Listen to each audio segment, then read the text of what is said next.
ഇങ്ങനെ ആവണം നമ്മുടെ പെൺകുട്ടികൾ.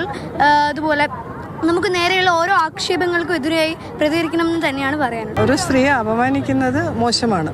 പ്രതികരണം നല്ലതാണ് എന്നാണ്, പക്ഷേ തീരെ താറടിച്ചും സംസാരിക്കാൻ പാടില്ല. സ്വാഭാവികമായിട്ട് ഈ വിഷയങ്ങളിൽ അപ് ടു ഡേറ്റ് ആയിട്ടുള്ളത് മുന്നോട്ട് പോകണമെന്നുള്ളതാണ് കാര്യം. പിന്നെ കുറേ നാൾ കഴിഞ്ഞിട്ട് അന്ന് എനിക്ക് ഇത്ര ഒരു അനുഭവം ഉണ്ടായി എന്ന് പറയുന്നതിനപ്പുറത്തേക്ക് എപ്പോഴെങ്കിലും എന്തെങ്കിലും ഒരു മിസ്പെല്ലിംഗ് ആയിട്ടുള്ള പ്രശ്നങ്ങൾ ഉണ്ടായിട്ടുണ്ടെങ്കിൽ ആ സ്പോട്ടിൽ ഏത് രീതിയിലാണ്, ഡയറക്റ്റ് ആയിട്ടാണെങ്കിലും ഇൻഡയറക്റ്റ് ആയിട്ടാണെങ്കിലും അതിനെതിരെയുള്ള നടപടി അപ്പം തന്നെ എടുക്കണമെന്നുള്ളതാണ് എൻ്റെ ഒരു അഭിപ്രായം. ഏത് രീതിയിൽ ഡ്രസ്സ് ചെയ്താലും അവർ ഏത് രീതിയിൽ കാണിച്ചാലും ആരെക്കുറിച്ച്, സ്ത്രീകളെ കുറിച്ചാലും പുരുഷന്മാരെ കുറിച്ചാലും മോശമായിട്ട് ആരെയും കുറിച്ച് പറയാൻ പാടില്ല. അത് അവരുടെ പേഴ്സണൽ കാര്യം തന്നെയാണ്. ഇത്രയും സമൂഹത്തിൽ മുകളിൽ നിൽക്കുന്ന ഒരാൾ ഇങ്ങനെ പറയാൻ പാടില്ല. ഓരോരുത്തരും ഓരോ രീതിയിലാണ് ദൈവം സൃഷ്ടിച്ചിരിക്കുന്നത്. അത് അവനവൻ്റെ ബോഡി അവനവൻ എപ്പോഴും വലുത് തന്നെയാണ്.